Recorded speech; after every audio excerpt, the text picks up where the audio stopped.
बंधुओं नमस्कार। आप सबका मेरे YouTube channel Pandey S Arvind public में स्वागत है।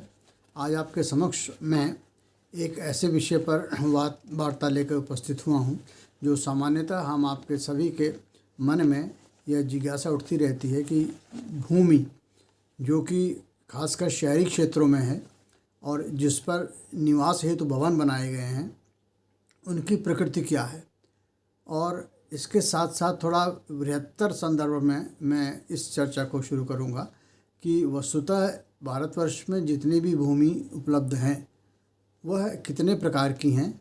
और प्रकार का मतलब होता है, एक तो होता है उपयोग की दृष्टि से और एक होता है स्वामित्व की दृष्टि से, वह कितने प्रकार की हैं। तो इस प्रकार को दो तरह से वर्गीकृत करते हैं। एक तो वह भूमि जो पूर्ण रूप से एग्रेरियन है, यानी कि जिसका प्रयोग पूर्ण रूप से कृषि कार्यों के लिए किया जाता है। अब यहाँ पर जो शब्द कृषि कार्य है उसको हम लोग ये कहते हैं कृषि, जिसमें कि फसलें उगाई जाती हैं। कृषि वह भी है जिसमें कि आप फलोद्यान उगाते हैं। कृषि वह भी है जिसमें आप सब्जियां उगाते हैं, कैश क्रॉप उगाते हैं, नगदी फसलें उगाते हैं। ज़मीन कृषि योग्य वह भी है जिसमें आप पॉपुलर के वृक्ष उगाते हैं, बांस उगाते हैं, टीक उगाते हैं, इमारती लकड़ी उगाते हैं, सफ़ेदा जो कहते हैं यूकलिप्टस के पेड़ लगाते हैं, वह भी जो है कृषि योग्य ज़मीन मानी जाती है। इसी प्रकार कुछ लोग अपने ज़मीनों पर फ़िश पॉन्ड्स बनाते हैं और वहाँ पर फिशरीज करते हैं, तो वह भी ज़मीन आपके लिए कृषि योग्य मानी ही जाएगी।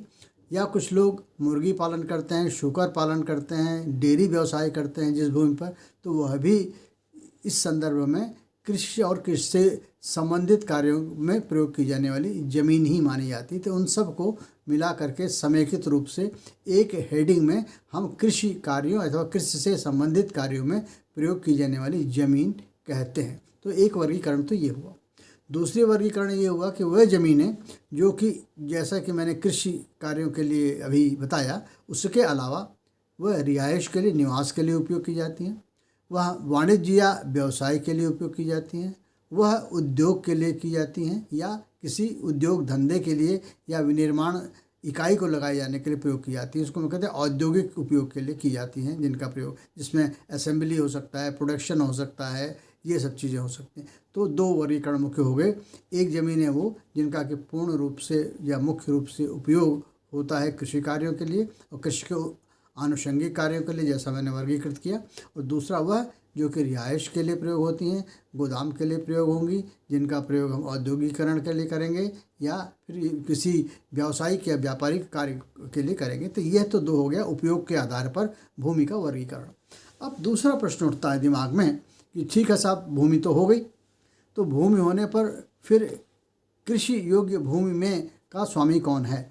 तो भारतवर्ष में जो रेवेन्यू लॉज हैं, जो भूमि संबंधित विधियां हैं, तो यहाँ एक अवधारणा है कि the land belongs to the government and for practical purposes the land belongs to the tiller.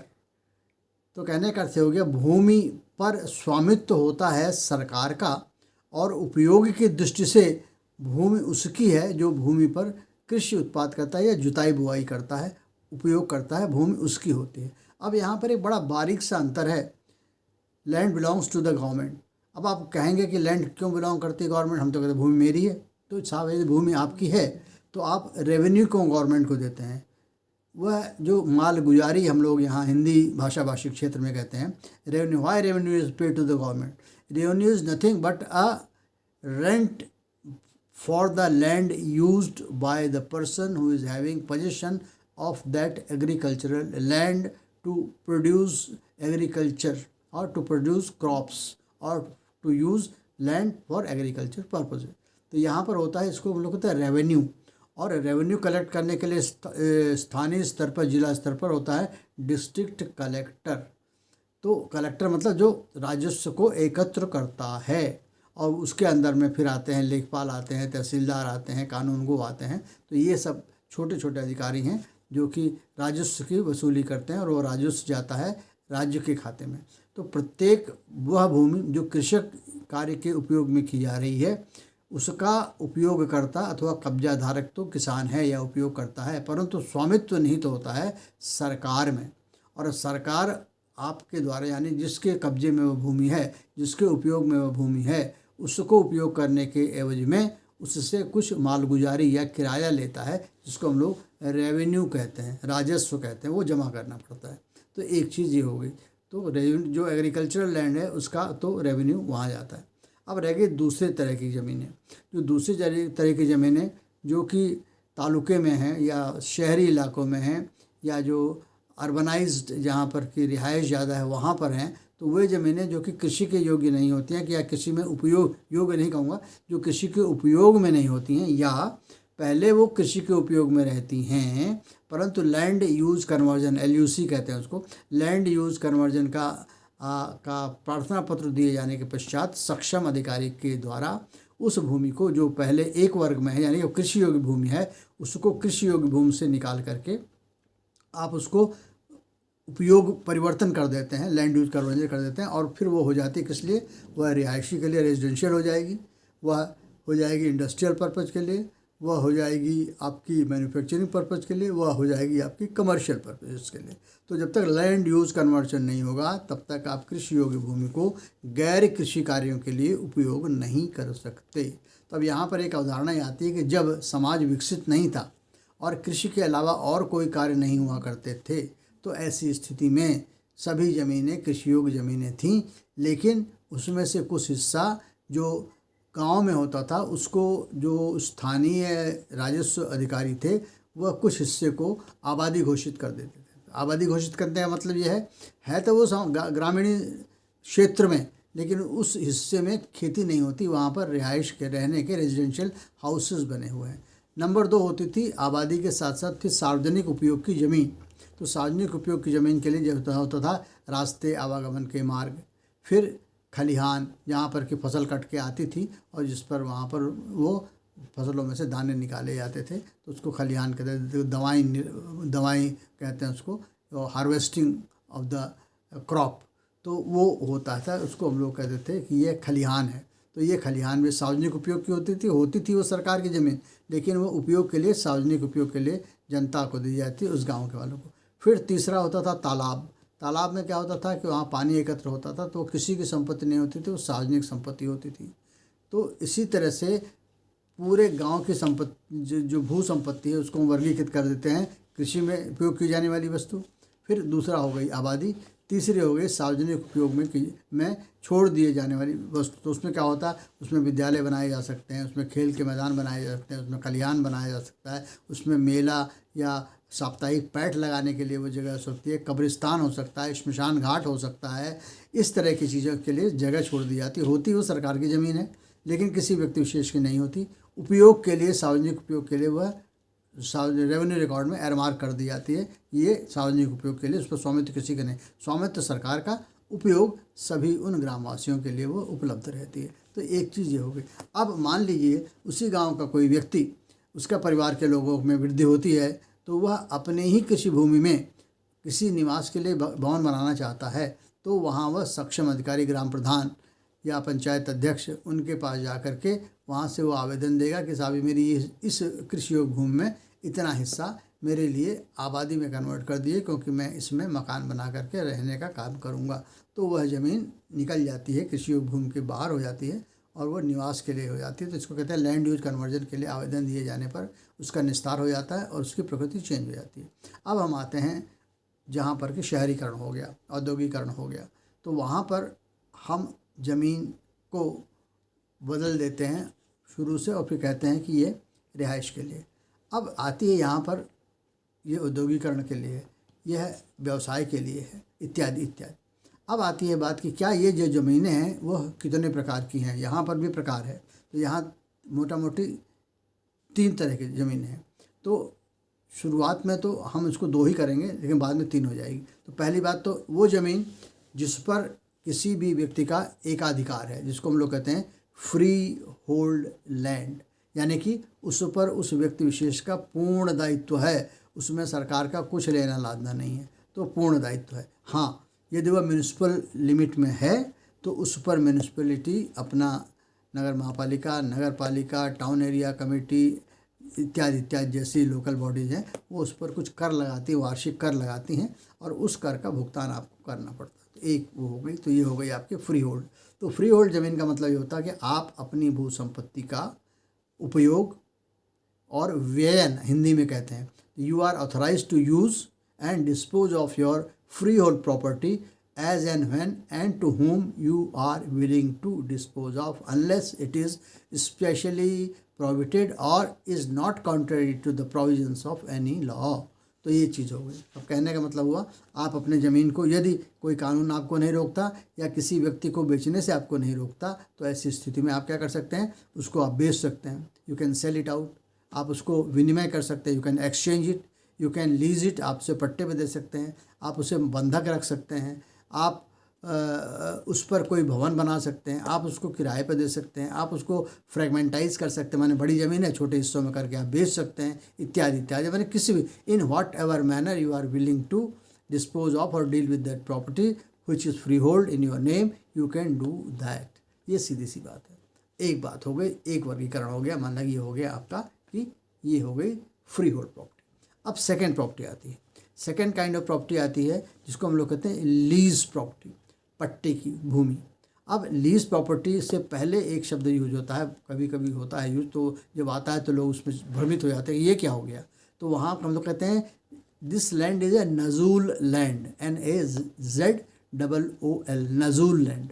तो नजूल लैंड का मतलब ये होता है कि कोई भी ज़मीन जो ब्रिटिश शासन के समाप्त होने के समय गवर्नमेंट के आधिपत्य में आ गई और सरकार उसकी स्वामी बन गई है, तो ऐसी स्थिति में उस संपत्ति को हम कहते हैं nazul land, meaning thereby the land particular which came into the possession of the government of India at the time of division or independence of government independence of India, say for example on 1947 August 15th, and thereafter when India became the republic on 26th of January 1950. So thereafter whatever land comes in the possession and control of the government of state or government of India as the case may be, it will be termed as नजूल land. तो ownership कहाँ गई, ownership सरकार के पास हो गई। अब सरकार इतनी बड़ी ज़मीन का करेगा क्या अपने पास, तो in pursuant thereto, meaning thereby after obtaining the possession of such land of which the government is the owner, the government starts leasing out or renting out that property, landed property to individuals।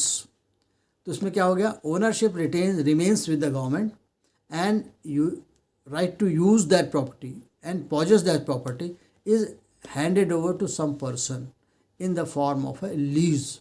तो ये original हो गई नजूल property owned by government, now it has been handed over, given to some individuals on lease as a tenant। तो lease को हम लोग lessor lessee, a person who creates a lease, he is the lessor, government is the lessor and the person in whose favour the lease is created is known at the lessee. पट्टा प्रदाता, पट्टा गृहीता। तो सरकार हो गई पट्टा प्रदाता माने देने वाली, और जिसके फेवर में हुआ वो पट्टा गृहीता हो गया, वो लेने वाला हो गया। अब आती है पट्टा में, तो आ गई, तो जो पट्टे में हो गई तो आप क्या कहेंगे, प्रॉपर्टी कैसी है भाई, क्या ये फ्री होल्ड है? फ्री होल्ड माने गवर्नमेंट का कुछ लेना लाना नहीं है, तो no it is not free hold. Then how it what it is lease property. Okay, now second question comes to mind कि लीज है तो what kind of lease is this. Lease कई तरह की होती है, 15 साल से लेकर 5 साल से लेकर के और 10 साल से लेकर के 1 साल की भी हो सकती है लीज, जो प्राइवेट लोग करते हैं। लेकिन गवर्नमेंट जनरली क्या करती है, 15 से लेकर के 99 साल तक की लीज, आपको 99 ईयर्स की लीज देती है। तो अब 99 ईयर्स तक की लीज दे दिया आपने, तो meaning thereby you can use the property according to the terms and conditions of the lease deed या लीज एग्रीमेंट, जिसको हम लोग कहते हैं। तो जो गवर्नमेंट लीज इशू करती है तो उसमें लीज में उसके टर्म्स एंड कंडीशन होते हैं। This land is being given to you on number 1 the annual rent of so and so rupees payable on so and so date for the purpose use क्या होगा, for the purpose this and that, this and this। फिर provisions होंगे कि you will not be allowed to use this property in such manner, यदि कोई restriction नहीं है तो अनरिस्ट्रिक्टेड वे में करेंगे। फिर आगे गवर्नमेंट रिस्ट्रिक्शन लगा सकती है, you can not further lease it out, तो कहने का मतलब हुआ ये अलाउड नहीं होगा, आप उसको लीज नहीं कर सकते। You cannot fragmentize the lease property, यदि आपको एक 5 एकड़ का प्लॉट दिया गया तो आप उसको छोटे हिस्सों में तोड़ नहीं सकते, तो सब डिवीज़न कहते हैं। Lease with subdivision, lead with nots without subdivision, तो आप उसको उप छोटे खंडों में नहीं तोड़ सकते, या छोटे खंडे में तोड़ने का आपको अधिकार है तो तोड़ सकते हैं। लीज विद ट्रांसफरेबल राइट, तो कहेंगे आप तो लेसी टू द गवर्नमेंट हो, and further you can also lease out that property to someone else, तो आपको अधिकार दिया हुआ है। Lease with right to further lease out that property with fragmentation, ये भी हो सकता है, ये नहीं भी हो सकता। तो पहली बात आपको ये देखना होगा कि जो पट्टा धारक है भूमि का, उसके अधिकार क्या हैं। वो अधिकार आपको एग्रीमेंट में मिल जाएंगे, लीज एग्रीमेंट में मिल जाएंगे। फिर यहाँ पर एक ट्रांसफ़र प्रॉपर्टी का एक प्रिंसिपल आता है, वो कहता है कि nemo dat quod non habet, no one can transfer a better title than he himself has. अब यहाँ पर मैं आपको इलस्ट्रेट एग्जांपल देता हूँ।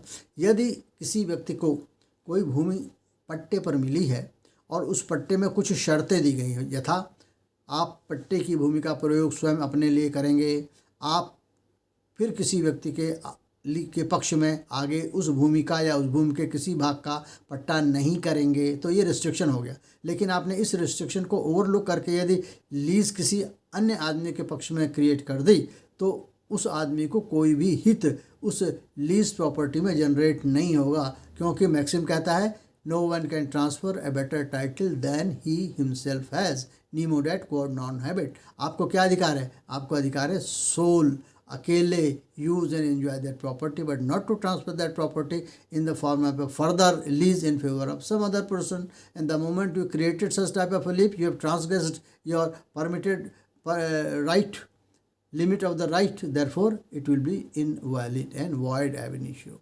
तो ये हो गई बात, तो ऐसा नहीं कर सकते आप, तो ये चीज़ देखनी है। एंड सेकेंड एग्जाम्पल मैं दे रहा हूँ, मान लीजिए थोड़ी देर के लिए गवर्नमेंट ने किसी व्यक्ति को 99 साल की लीज दी, और जो प्राइमरी लीज होल्डर है उसका 50 साल बीत गया। When he was 21 years he got the lease of the property for 99 years, he became 70, meaning thereby 99 में 50 साल उसने यूज कर लिया, अब बचा कितना 49 years। तो if he has a right to further create a lease in favor of some other person, so he cannot create a lease anew with 99 years of duration. No, what he can create a lease for a duration is the remaining period of the lease which is unexhausted। तो कहने का मतलब हुआ 99 साल में 50 साल तो आपने यूज कर लिया, अब बचा 49 years। तो if you are allowed to create a lease further in that very property in favour of some other person, यदि आप किसी और अन्य व्यक्ति के पक्ष में उसी संपत्ति के को पट्टे पर देने के अधिकारी हैं, तो आप उस शेष अवधि के लिए उस भूमि को पट्टे पर देंगे जो मूल पट्टे पर दिए गए अवधि में से शेष बच गई है। तो यहाँ पर 99 के लिए दी गई थी, 50 आपने यूज किया, 49 बचा, तो आप 49 ईयर्स के लिए ही लीज जनरेट करेंगे एग्रीमेंट के थ्रू। बाद के पश्चातवर्ती पट्टाधारक के पक्ष में उससे एक दिन भी ज़्यादा होगी तो वो जो अतिरिक्त अवधि होगी वह शून्य हो जाएगी, प्रभाव शून्य हो जाएगी। तो ये हो गया लीज प्रॉपर्टी का कहानी। अब थर्ड बिंदु जिसको हम लोग ध्यान देना होता है कि उसमें होते हैं डूज एंड डोंट्स। तो उसमें कंडीशन दी गई थी कि यदि आप ऐसा ऐसा कोई कार्य करेंगे जो कि पट्टे के शर्तों के प्रतिकूल होगा, तो आपका पट्टा स्वतः समाप्त हो जाएगा और पट्टा प्रदाता संपत्ति का कब्जा वापस लेने के लिए अधिकृत होगा। तो ये तरीका है टर्मिनेशन ऑफ लीज, कैसे लीज टर्मिनेट होती है, तो इसको हम लोग वहाँ पर देख लेते हैं। तो ये शर्तें जिसमें जैसे दी गई हैं तो अपने आप, अब यदि दिमाग में हमारे ये बात उठती है, कौतूहल उठता है कि साहब चलिए तो मोटा मोटी आप बताएं, तो लीज से रिलेटेड डिटेल प्रोविजन कहाँ मिलेंगे। तो ट्रांसफ़र ऑफ प्रॉपर्टी एक्ट के सेक्शन 105 से लेकर के 117 में, right from 105 to 1117 provisions pertaining to lease are given under transfer of property act 1882। पट्टे से संबंधित प्रावधान जो कि भारतीय संपत्ति अंतरण अधिनियम 1882 की धारा 105 से 117 में प्रदान किए गए हैं। वहाँ आप पट्टा कैसे क्रिएट करेंगे, पट्टे के प्रकार क्या होते हैं, पट्टा प्रदाता के अधिकार, पट्टा गृहीता के अधिकार, पट्टे का नवीनीकरण, पट्टे का समापन इत्यादि से संबंधित बातें वहाँ पर विस्तार से दी गई हैं। आप वहाँ जा कर के उसको देख सकते हैं और विस्तार से समझ सकते हैं। अब बात आ गई, वर्गीकरण हमने कर दिया है, तो क्या हो गई, संपत्ति हो गई एक तरह से फ्री होल्ड, फिर हो गई लीज्ड, फिर हो गई आपकी lease with transferable right, lead without transferable right, read with fragmentation right, lease without fragmentation right. अब एक चीज़ ये होती है कि इंटरमिटेंट लीड होती है, एक पट्टा होता है इसको पता है इंटरमिटेंट। इंटरमिटेंट लीज का मतलब होता है वह छोटी अवधि के लिए लीज होती है और इस शर्त के साथ होती है कि यदि पट्टा प्रदाता चाहे तो अग्रिम अवधि के लिए उसका पुनर्नवीनीकरण कर सकता है। तो इंटरमिटेंट। फिर एक टर्म और सुनने में आता है कि लीज इन परपिचुइटी। तो लीव इन परपिचुइटी का मतलब है कि वह 1 साल प्लस से लेकर के 999 सालों तक के लिए वह हो सकती है। तो ऐसे पट्टे को लीव इन परपिचुइटी को फॉर ऑल प्रैक्टिकल पर्पसेस ये माना जाता है कि it is as good as freehold. बात ध्यान करिएगा, as good as freehold, not free hold, because lease in perpetuity में एग्रीमेंट ऑफ लीज में कुछ कंडीशंस ऐसी हो सकती हैं जो लीज होल्डर्स के राइट को कर्टेल करती हों, रिस्ट्रिक्ट करती हों, लेकिन फ्री होल्ड में अनब्राइडल्ड अनरिस्ट्रिक्टेड राइट्स होते हैं जो कि प्रॉपर्टी ओनर के को प्रॉपर्टी के साथ या उसके संबंध में मिले होते हैं। और लीज में, लीज एग्रीमेंट में जो शर्तें दी जाती हैं, भले वो कितने ही लंबी अवधि के लिए हो, लेकिन उसके राइट को हम क्लिप कर सकते हैं, कर्टेल कर सकते हैं, रिस्ट्रेन कर सकते हैं, लेकिन अवधि की दीर्घकालिकता के आधार पर हम इसे शाश्वत पट्टा कहते हैं या लीज इन परपिचुइटी कहते हैं, क्योंकि यह अति दीर्घकाल के लिए किया जाता है। तो प्रायोगिक दृष्टि से यह उसी प्रकार होता है मानो कि पट्टाधारक भू संपत्ति का स्वामी हो। तो अब ये हो गया। अब तीसरी बात, अगली बात निकल के आती है, क्या पट्टे को निरस्त किया जा सकता है? जी हाँ, पट्टे में प्रदत्त शर्तों का उल्लंघन करने पर, और जैसा कि पट्टे को निरस्त करने की शर्तें अपने आप पट्टे के करार में निर्देशित हों, उनके आधार पर हम पट्टे को निरस्त कर देते हैं और फिर उसके पश्चात यथा समय सूचना दे करके संपत्ति को पट्टा प्रदाता वापस ले सकता है और संपत्ति पट्टा प्रदाता के कब्जे में वापस चली जाती है। अब यह बात आ गई अगली कि लीज प्रॉपर्टी हो गई, लीज प्रॉपर्टी की लीज टर्मिनेट हो गई।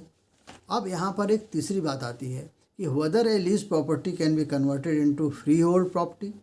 क्या पट्टे पर प्रदान की गई संपत्ति को हम फ्री होल्ड प्रॉपर्टी की तरह कन्वर्ट कर सकते हैं?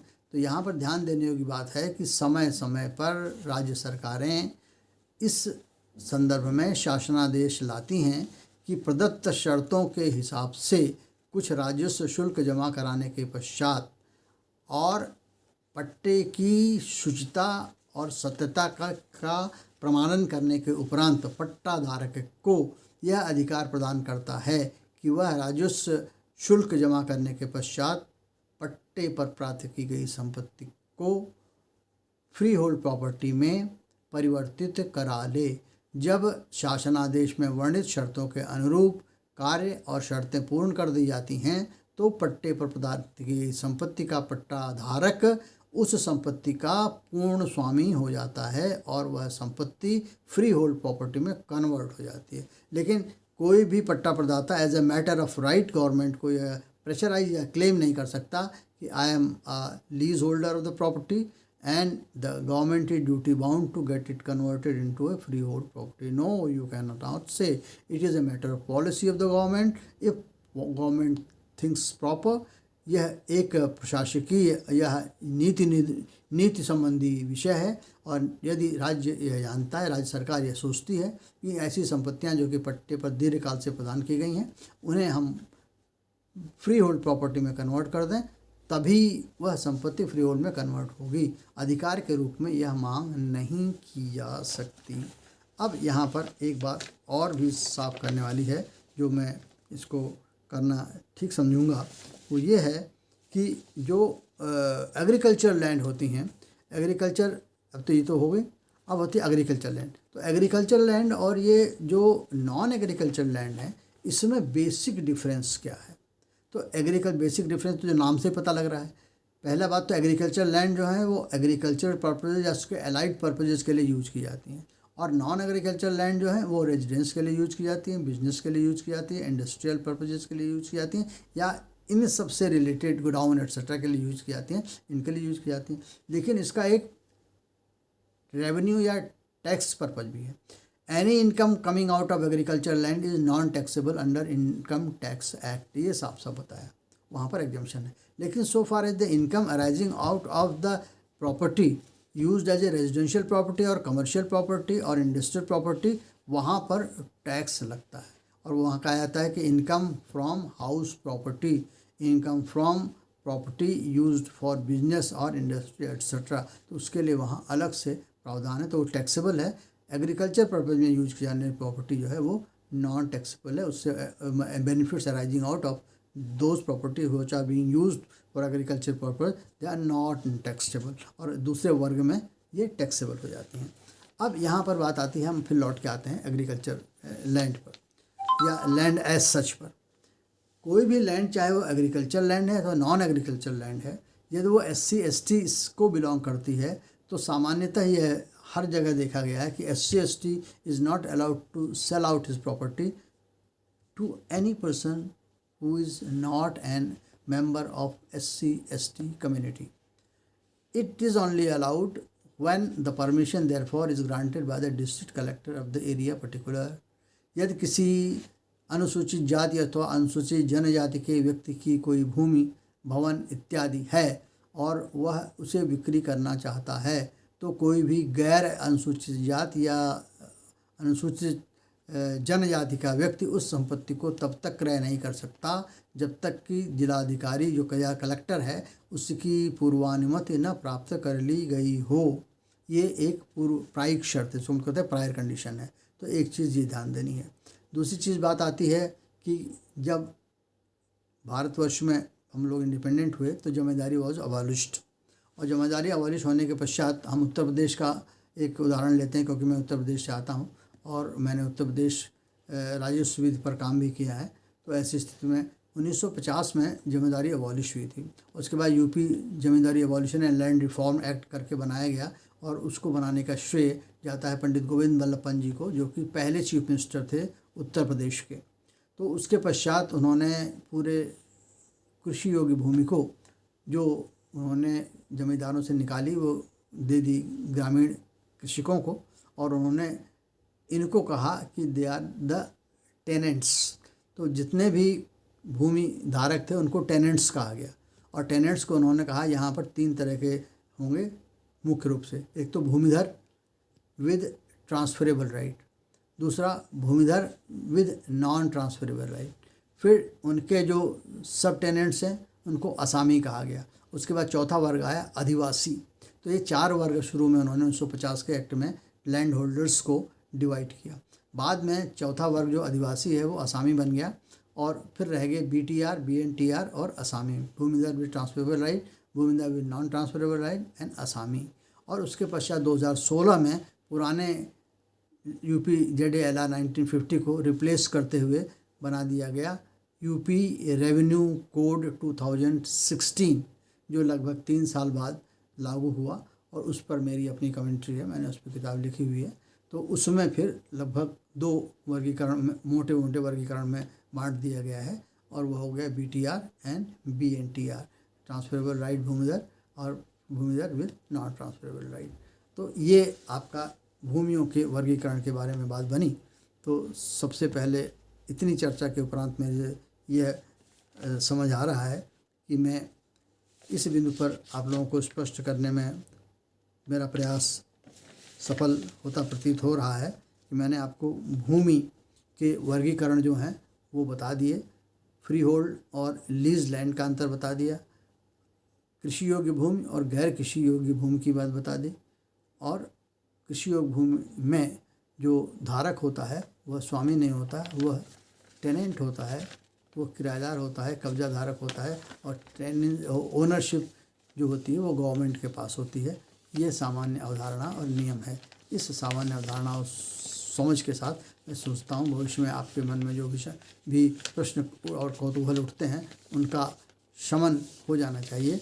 आपने इतना समय दिया मुझे, इसके लिए धन्यवाद। कृपया मेरे channel Pandey S Arvind public को आप लाइक करिएगा, शेयर करिएगा और सब्सक्राइब कर दीजिएगा। धन्यवाद।